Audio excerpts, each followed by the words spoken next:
Let's get started, everyone. So welcome. On behalf of the American Committee and the Weizmann Institute, thank you for tuning in and participating. For those of you who may not know who I am Dave Davidson, the CEO of the American Committee. We are very excited to host all of you today. It's certainly been a memorable period of time. A novel virus became a global pandemic. Much of the world's population is told to physically distance and shelter in their homes. Workplaces are closed, schools are shuttered, and yet life, work, and education must continue in some way during this period of rapidly changing circumstances. And in parallel to this, one of the finest research institutes in the world, known globally for its commitment to groundbreaking work in fundamental and basic science, has emerged as an amazing adaptive community of committed scientists. Organically, and in just over the last 3 months, the Weizmann Institute has responded to the coronavirus pandemic by launching more than 65 separate scientific projects, which is actually more than 5 per week, as well as continuing to lead the educational endeavors and programming while students were stuck at home. And to describe in broad strokes some of these efforts, as well as to dive deeper into one particularly promising educational avenue, we are joined by 2 scientists from the Weizmann Institute. Our main speaker today will be Liat Ben David, Director General of the Davidson Institute. We are also joined by the Vice President of the Institute, Professor Roei Ozeri, who is helping to lead and navigate the quickly evolving situation in Rehovot. Professor Roei Ozeri was born in Israel, earned a bachelor's in science and physics from the Hebrew University in Jerusalem. He received his master's and PhD degree in physics from the Weizmann Institute. He conducted his postdoctoral research at the National Institute of Standards and Technology in Boulder, Colorado, in the group of David Wineland, the 2012 Physics Nobel laureate. He joined the Weizmann Institute faculty in 2007, and I will let Roei speak now. Thank you very much, Dave, and thanks all of you for joining us this afternoon here, and I guess it's late morning in North America. So thank you for joining in, and also thank you for your friendship and support of the Weizmann Institute. We always value our partnerships with our friends and supporters, and at a time like this, we value your friendship even more. Israel is very quickly trying to get back to normality. Many things are unnormal yet. The economy is in bad shape. Social distancing is still enforced to some degrees, but many things are back to normal. My kids are back at school, which is a very refreshing feeling. So the education system has reopened. At the Weizmann Institute, we have what we call Purple Badge in Israel, which means that people can come back to work. We're still not holding seminars. We're not holding big gatherings. Many meetings are held through Zoom, but scientists are back in the laboratories. As Deb mentioned, very early on, when the outbreak was recognized in Israel, so late January, early February, many research groups have realized that this is now the high time for science. This is when science needs to step up and rise to the challenge. And therefore, many groups at the Weizmann Institute have stirred their expertise and their talent and their creativity towards trying to find solutions to the COVID-19 pandemic. And I think that you could broadly categorize these efforts into efforts towards drug design and trying to identify or develop vaccines.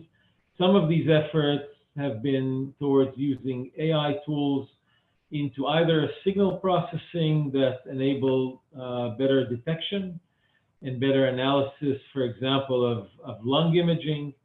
And some AI efforts have been directed towards data analysis and developing tools that would allow for early detection of pandemic outbreaks, which is very important for decision makers.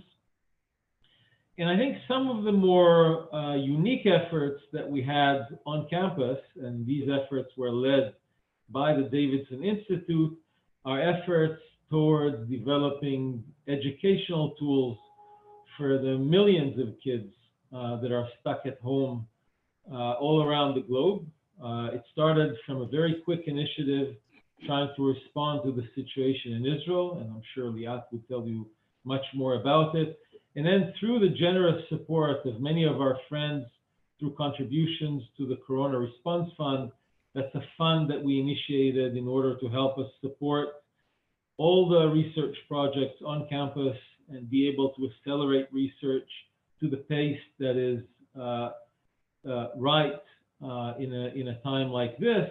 We were able to steer some of these funds to support translating the stuck at home education initiative to other languages such as English and Spanish and Arabic. These days we are witnessing the power of digital tools such as the platform we're using today, and that enables myself and Liat to speak to you all over North America and elsewhere in the globe. These tools have existed before, and yet, we spent much of our time traveling across the ocean and meeting many of our friends in person. This is still something we wouldn't like to replace, but we now are aware of our abilities to supplement this face-to-face encounters with digital tools. I think the same realizations are very obvious in the world of education. So I think in the future, following this pandemic, and maybe perhaps one of the very few good things that come out of this pandemic, we are aware of the power and the potential of using digital tools in reaching to kids and being able to make education and make knowledge accessible to kids wherever they are through these platforms. So having said that, it's my pleasure introducing a colleague and a friend, Liat Ben David. Liat is actually one of our own. Liat did her PhD at the Weizmann Institute in cancer research under the guidance of one of the more renowned Weizmann cancer researcher, Professor Leo Sachs. After she completed her PhD, in the time that passed, she spent the last 28 years being a leader and a formulator of science education policy and the developer of many education programs. After a PhD, Liat joined the Tel Aviv University School of Education, where she developed for many years education programs, for 10 years actually. She then served as the Jewish Agency emissary in West Palm Beach for 3 years. She then returned to Israel and established the JDC Shalim Center for Knowledge and Learning for professionals working with at-risk youth. Between 2011 and 2017, she was the CEO of the Wolf Foundation. The Wolf Prize is one of the most prestigious prizes we have in science today. It's actually one of the best precursor of the Nobel Prize. In 2017, we were clever enough to attract Liat to become the CEO of the Davidson Institute, where she's been doing wonderful work since. I have to tell you that besides being a scientist and an educator, Liat is also an accomplished author. She published many textbooks for teachers, students, but she also writes prose, short stories, as well as novels. So Liat is really a woman of wide range of talents and expertise. And we're fortunate to have Liat being our keynote speaker today. Liat, the stage is yours. Thank you. I think I'm going home, actually, because after that, I can't beat it. But thank you very much for that. And it really is so nice to see so many familiar faces and friends on the screen. Legless, but still smiling. And thank you all for taking the time to come this evening or this late morning in the US. It's my pleasure and honor to be here and to discuss one of my greatest passions, and that is science education in general, and the Davidson Institute in particular. So without further ado, I'm going to share my screen with you guys. So many of you are familiar with the Davidson Institute of Science Education, which is the educational arm of the Weizmann Institute. the vision of having science and the scientific method as a major asset for each and every citizen, enabling evidence-based knowledge, understanding, critical thinking, and decision-making. That has been the vision, I think, since the establishment of the State of Israel, one of the leading engines of the startup nation. And the Davidson Institute was established by the Weizmann Institute and the Davidson Foundation to enhance and lead this vision throughout Israel and globally as well.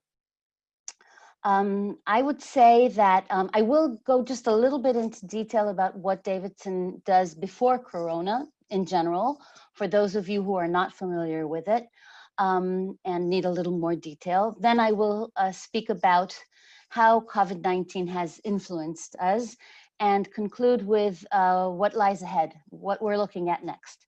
So let's begin.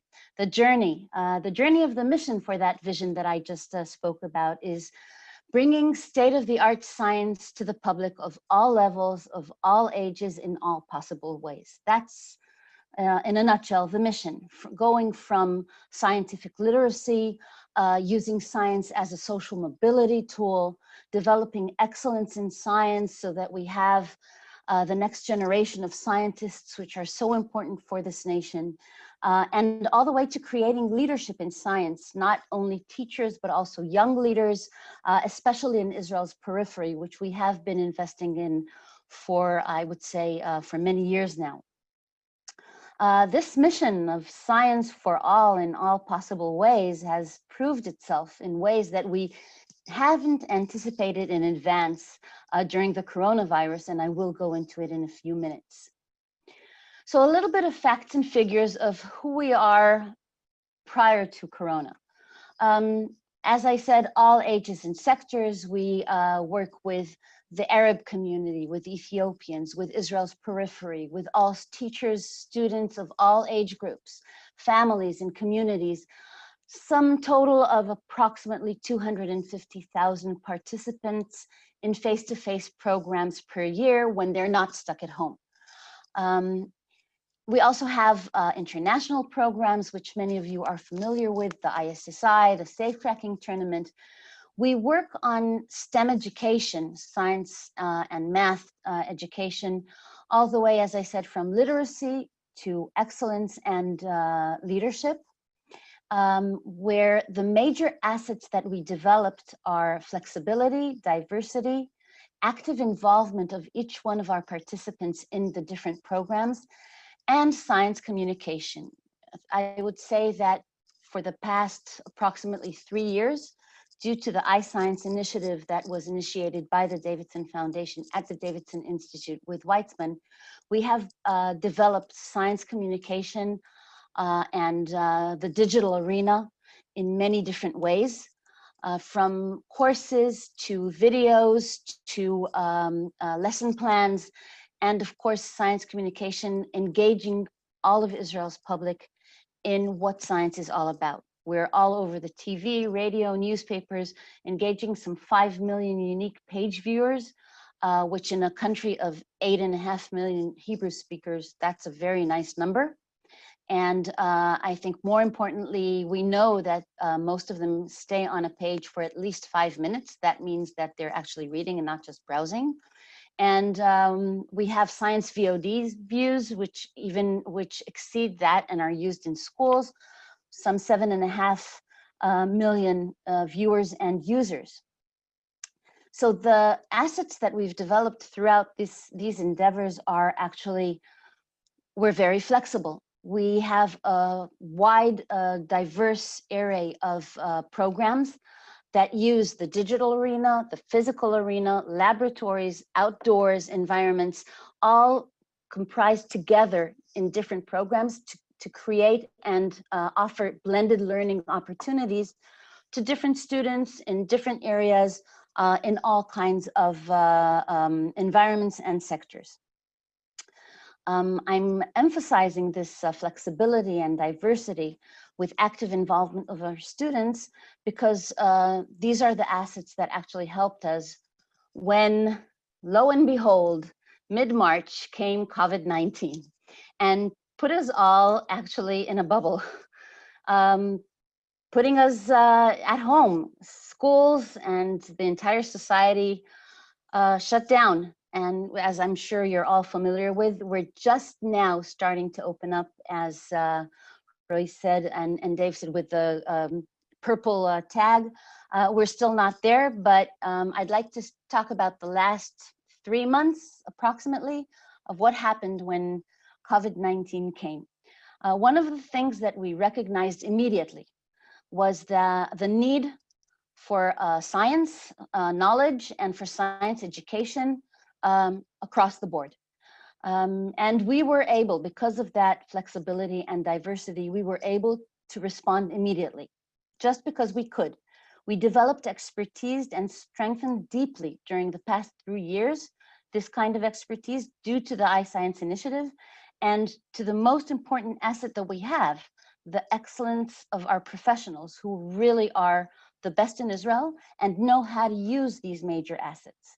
So the first thing we did, which I think most of you have heard about, is the Stuck at Home initiative, which is actually taking the different programs that we had and putting them in a basket and creating a roadmap for people who were at home, who could go to ask questions or request something. They could solve problems. They could they had scientific games. There were puzzles.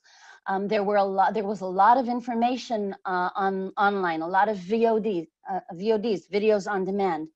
So we started with the Stuck at Home initiative, and one of its components, which I'll go into in a minute, was the Is It True initiative. We just created a page where people could ask us about scientific rumors. Should we drink detergent to combat COVID-19, or maybe eat 3 pears and stand on our heads? There's a lot of rumors going on, and we created this page so that people could come and ask us, because we understood that people are looking for hardcore scientific evidence-based knowledge and understanding. And when we created this page 2.5 months ago, it's already exceeded 7,000 views, hundreds of posts that searched for answers, all of them published also in an article that has already received more than 300,000 views and picked up by all Israeli media, from TV, radio, newspapers daily, and other news items. This page has been so successful, this activity, that it will now in the future turn into a regular group of science questions. We were also approached during the COVID-19 crisis by the National Security Council of Israel in collaboration with Weizmann Institute scientists, because they recognize the expertise that Weizmann has through Davidson in communicating science and having the general public be able to understand what is behind the facts and figures and all these instructions that we're receiving, and how to behave, and why I need to stay at home, and why should I put on a mask, and why is social distancing important. So we created both articles and a video that were very, very successful and received all over Israel. Everything together in the digital arena, if we started the COVID-19 crisis with some 20,000 views per week, within less than 2 weeks, we jumped to 250,000 views per week. And now that we're opening up and that others have also started to respond, because we were the first ones, we're now at a steady state of 60,000 views per week, which we're very happy with. That means that we've actually tripled our audience and our constituents, and we're looking forward to continuing to give them answers in science, not just regarding COVID-19, but of course, anything that they want to know. The Davidson Institute and the Weizmann Institute together are the experts who can provide that knowledge and understanding. It was so successful that we even saw some memes and caricatures that we received. I'd like to share one with you. At something like 2 or 3 weeks after we started, we received this in a WhatsApp group. It's Samuel Jackson from Pulp Fiction standing and actually threatening, if just one more person sends me the link to the Davidson Institute website, For us, that was a huge success. And there were some others. So we really felt that we are answering a need. The Davidson Institute professionals worked very hard night and day. One of the downsides of working at home and through Zoom is that there are no boundaries. It was actually day and night working, and we did a lot with the general regular activities as well. It wasn't just the Stuck at Home initiative or the new programs that we tried to provide for kids who were stuck at home and their families, but also the regular programming of Davidson. Because of the flexibility and the expertise that we have developed throughout these years, we were able to take most of our activities and to give them a response online. From even active science, which is for the kids who are usually on the streets, and we teach them science as a social mobility tool. We used Zoom with them and some other tools. Professional development for teachers, we did it all online. Some of you are familiar with the Safecracking tournament, the International Safecracking tournament. That too was transferred online. I think that one of the only programs that was canceled, unfortunately, was the ISSI. There are some things, and that is another thing that we've learned from COVID-19. Technology in the digital arena won't replace everything. We are all thirsty for human contact. We want to meet each other. The blended learning methods are the best, during normal times, we can put everything together. And I think that is the greatest strength that we have. Even the gap year young high school graduates who are working in Israel's periphery actually continue doing activities and offering science to the kids in the periphery through the digital arena, and sometimes even physically, of course, under the restrictions that were placed on everyone. As Roy mentioned, we didn't stop there. We did receive some requests to respond in other languages. Of course, Arabic, which we try to do everything in Israel that we do here in Israel at Davidson in Arabic as well. So we translated quickly the Stuck at Home with everything that it leads to, the activities, the games, the puzzles, the videos into Arabic, but we also translated into English and Spanish, and we're working extensively as we speak on actually offering this through the foreign ministry contacts that we have and some others, and through you guys, to whomever wants. We do see a steady rise in interest in our websites.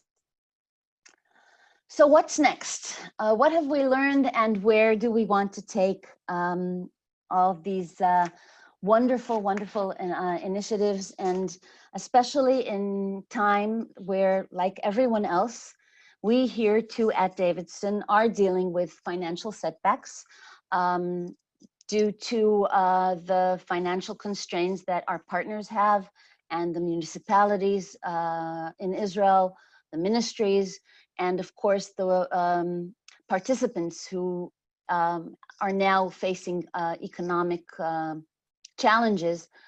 So of course that affects us at Davidson as well.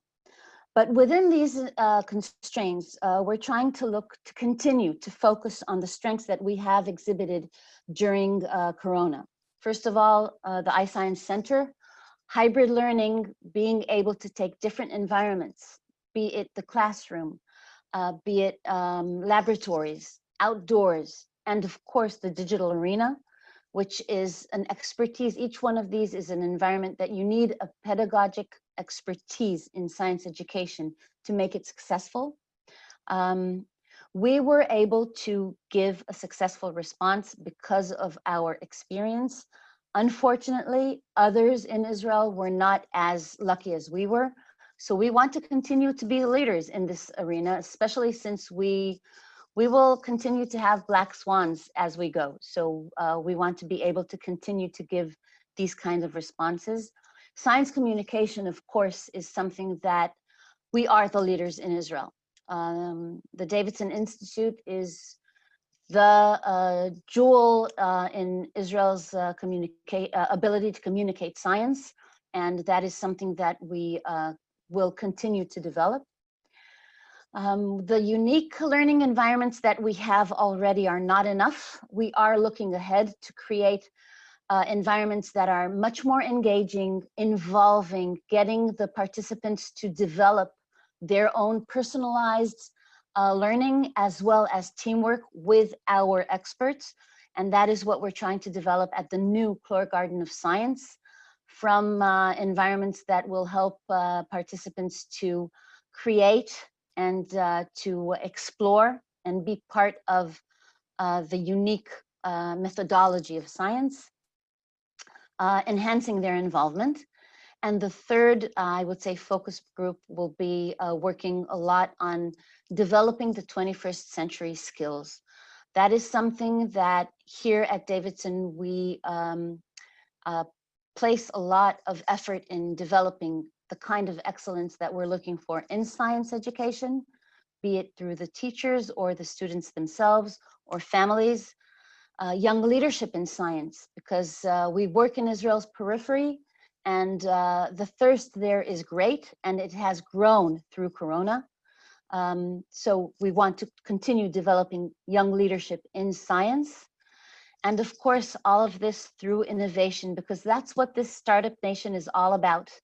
As I said, one of the major, I would say, visions that the founders of this state had was to build a society that is based on critical thinking and innovation and leading. And you learn that best through science education. So if we want to ensure the future of this startup nation, science education is a must. It's crucial. So we're going to continue creating the building blocks of this startup nation that is so near and dear to all of our hearts. And I think that I spoke exactly the time that you gave me. Thank you all again. We couldn't have done it without the support of each and every one of you, and without the vision of the Liat Ben Institute and the Davidson Foundation, who understand together that this kind of science education really is ensuring the future. Liat, thank you so much for your presentation. I'm going to start with a question and answer period now, and I've just been collecting them as you've been talking, so we'll jump right in. So the first question that we got was, how does the Davidson Institute reach the underserved communities? For example, the Arab community, the Ethiopian community, who may not have the same access to computers or technology?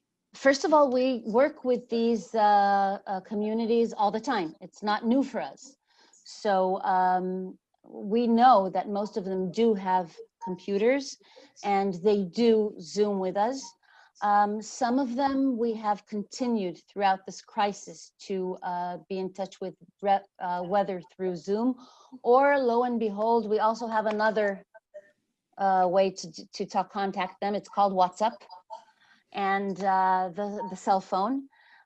We are in constant touch with all of the students and participants in our programs, whether it's in Mala in the north, from the Arab community, or the Bedouin community in Rahat, or the social periphery in Ofakim, or Nazrat, or the Haredi community, the very beginnings that we have there as well.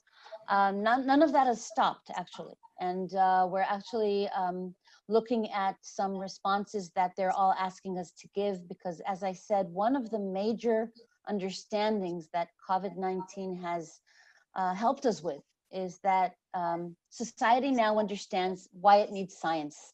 If they haven't before, they do now. And if they don't now, they probably never will, because people were looking to get answers on why they need to stay at home. It's as simple as that. Why they can't go to the supermarket without a mask on their mouth, or why they need to use specific hygiene rules, or why kids can't go to school. And they were looking for answers. What is this virus? How do you? How are we going to combat it? How are we going to actually create the vaccine? Why is it going to take so long? These are real questions, and people were looking for answers.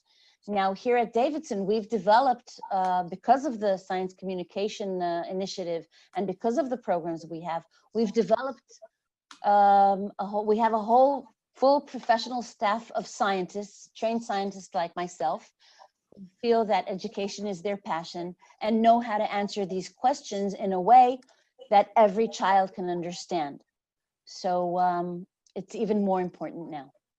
So the next question for you, Liat, is which programs at Davidson are most in need of funding support at this particular time and place? I would say that the three major initiatives that I put on the what's next list are all looking for continuing support, because they are I would say, the focus groups that are enabling us to not only continue what we're doing, but actually to be leaders in science education, because that's what we're looking at. We are part and parcel of the Weizmann Institute. It's one of the best research institutes in the world. We cannot allow ourselves, we can't afford to have a Davidson Institute for Science Education that's part of the Weizmann Institute that is no less than excellent. In order to continue to be excellent, as we are and as we were during COVID, we need to continue to develop different areas of different environments. So we need support for iScience, the iScience initiative, which of course gives all those responses in the digital arena, to continue to be able to address the science communication arena, where we are developing not only our own articles and activities, but we're also teaching others how to communicate their science or how to ask and find answers. The different environments at the new Chlor Garden of Science, that needs support, because we're building a state-of-the-art, very innovative environment that nobody in Israel has anything like it, and it's going to be one of its kind. But it's only going to be walls and beautiful furniture if we don't have programming for it. And we have to collect any support that we can to develop the programs within the Chlor Garden.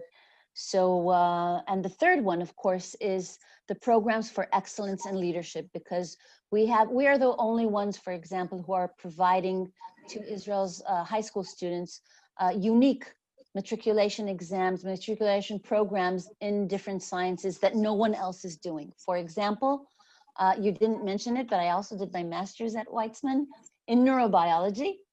And we're the only ones in Israel who are actually providing a neurobiology full 5-unit, 3-year neurobiology advanced course for high school students. We do the same with environmental studies and several others. We need to be the ones who are developing the most advanced, unique startup science education that we can, so that we ensure that we do develop both the next generation of scientists, but also the understanding within the public on why to invest in science and in science education, because that's where we're going, and that's what we need to actually advance Israel's periphery. And the impact that we see of our programs in Israel's periphery is huge. One of the things that I can attest to is that one of the things that we do is we always accompany our programs with evaluation and assessment.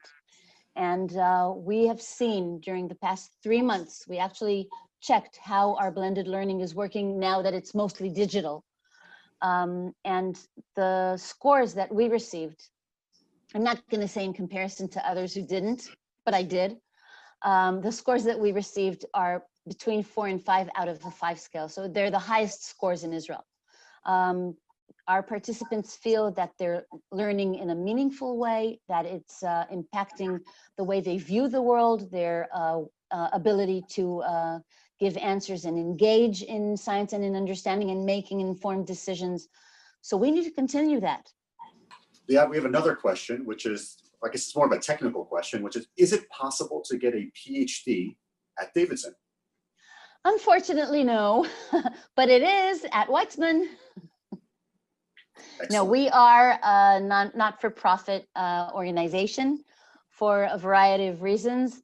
But we do have PhD students. Most of the PhD students from Weizmann work with us in our different programs.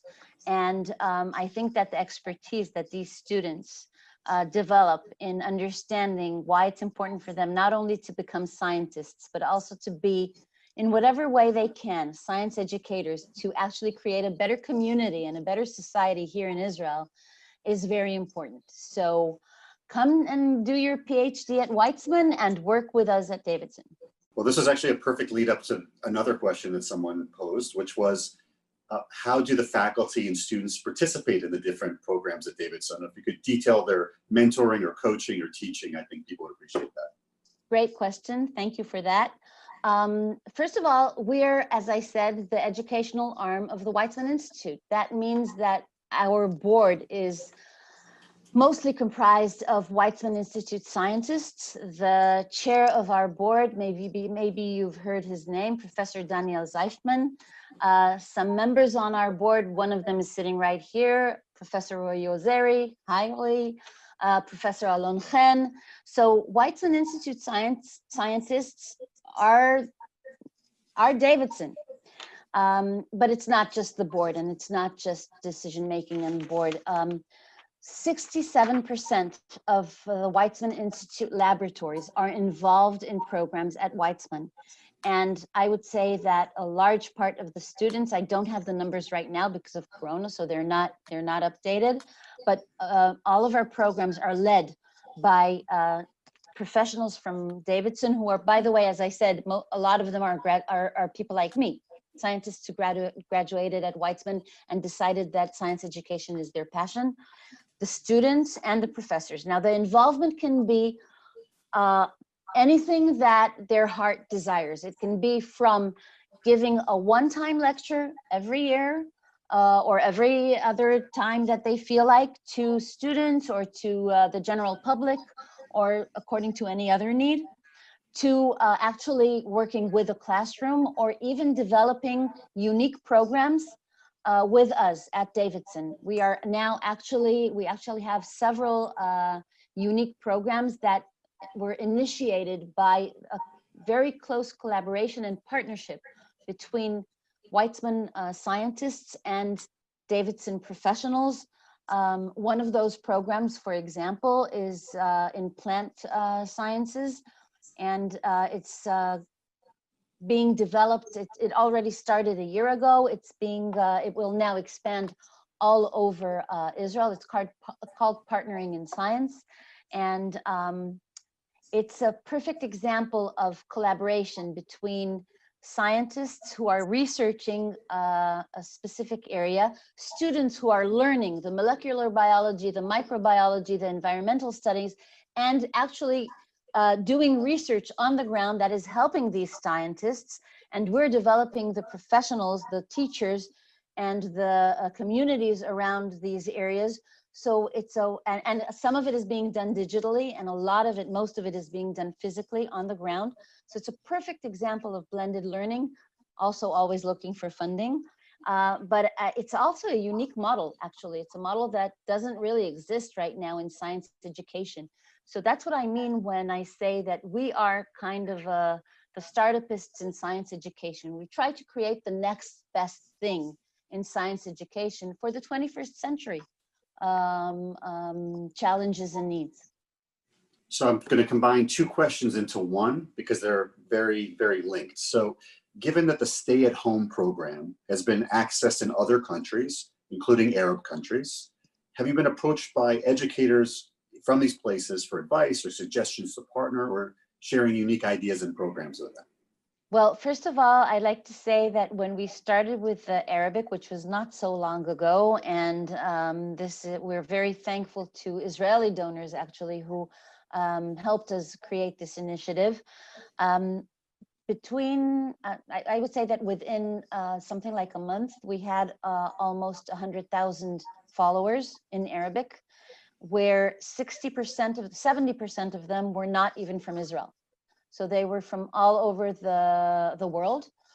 from Egypt, from even from Syria, from Saudi Arabia, from Lebanon, and the response has been through talkbacks. The very first talkback that came in, we're not sure if it came from Syria or from Morocco, was thank you for spreading the knowledge and continue the good work. That's what we're trying to do with Stuck at Home as well. We've been approached by the Palestinian Authority and people who work with the Palestinian Authority, and very low key, very baby steps. We are creating a dialogue with them to see how we can do something. We also work in, for example, the program that I spoke about of the Partnering in Science. We work with the Arab sector in Israel. So in all of our programs, we try to find ways to approach all of the sectors, and 20% of Israel is the Arab community. So they are absolutely part and parcel of what we do. Excellent, thank you. So here's another question. So this will be an interesting one because it's about pedagogy, but what are some of the misunderstandings about distance learning or remote learning that maybe some non-educators might have? It's not a cut and paste from the classroom to the screen. And that was the most, I would say, the biggest misconception that unfortunately, I must say that even the Ministry of Education in Israel had. Creating online learning needs specific methodologies, and they're very different than the ones that you're using when you're standing in a classroom. And one of the things, because they wanted to respond very quickly, people thought, the ministry and many other, by the way, non-for-profit organizations thought that if you cut and paste what you do in the classroom and do it on the screen, you'll get good results, but you don't, because it's just like, I'll give you an example. It's just like, which you can relate to, it's easier to imagine. When we stand in a classroom and teach about the rainforest, we will do it in a certain way. We will use all kinds of tools. But when we take the kids to a rainforest outdoors, if we sit them now in rows and use a blackboard to explain what's going on around us in that rainforest, we're not doing our job, because it's a different environment. So you need different methodologies. Same goes for digital learning. It's a different environment. It needs its own expertise and methodologies, which we have developed here throughout the last 3 years. That's why it was easier for us to respond. So I guess this is a follow-up to that question. What was the biggest learning or insight that you've made into this digital education as you've really kind of invested and learned, studied it the last 3 years?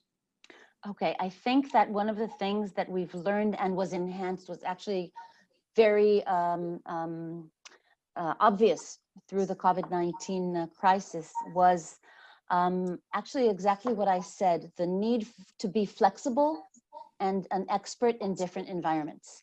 One of the things that we've learned from COVID-19 is that we're probably not going to allow technology to replace human beings that fast.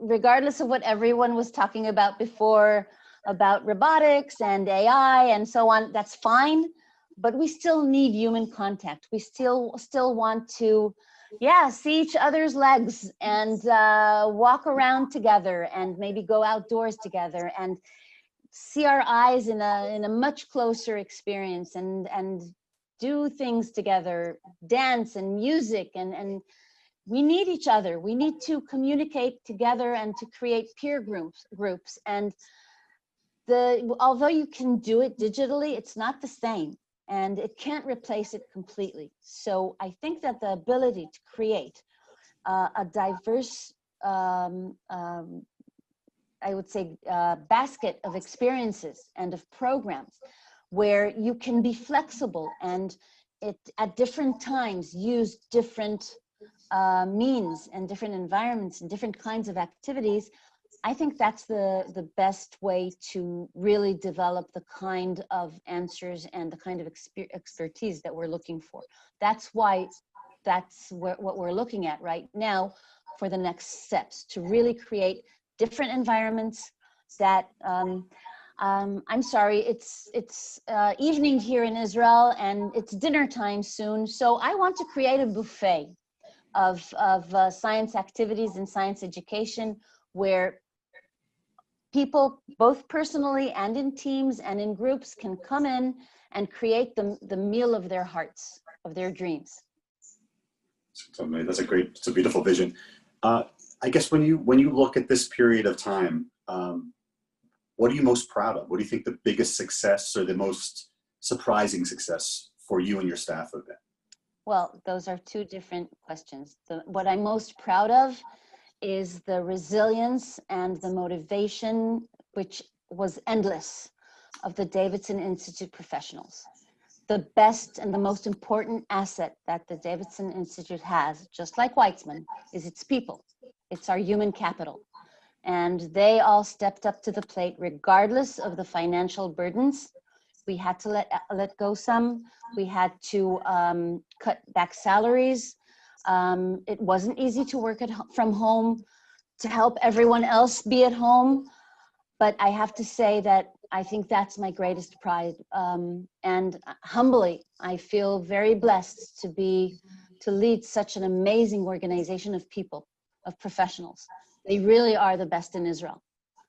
So it wasn't surprising, because you said my greatest surprise. It wasn't a surprise, but it was absolutely the greatest pride. That's wonderful. I'm going to save the last question for myself as your friend. I know that you go on many trips. You and your husband are world travelers, and you create books that you share with the rest of us, or picture books of your travels afterwards. After you can get back on an airplane and you can travel, where is the next destination that you want to go to? Oh, that's an easy question, Dave. I was supposed to be on a plane in 10 days from now, actually going to Uganda and Rwanda to see the gorillas. But I'm going to save it for probably next year or whenever I can, because right now the gorillas do not need COVID-19. So we're actually taking care of them. That's great. So, Liat, I want to thank you for being here with us today. To all of our participants, I want to thank you all for the great questions that you had for Liat. On behalf of the American Committee, I want to thank all of you, the participants, and all of the faculty from the Weizmann Institute that are here with us today, and obviously commend them for their heroic efforts in combating the global pandemic, as well as educating the students and the scientists of tomorrow during this time. I really want to tell you how proud we are of all of the work that you do, and to that end, let everyone know that's participating here that Roe had mentioned that we had come up with a global fundraising drive to raise $25 million for research related to the novel coronavirus, and to help fund some of the amazing work that Liat is working on, as well as the research endeavors that Roe mentioned. I know some of you have already supported that, and I want to thank you for that generosity. And I also want to let people know that we're getting close to about $10 million that we've raised in total thus far. For those of you who are interested in getting involved, I encourage all of you to reach out to your local Aquis professional, or you can write me personally. And again, you can see my email at the bottom of the Zoom screen. I hope you all are safe and healthy. And I look forward to the next time that all of us can actually get together physically. But until then, thank you and goodbye.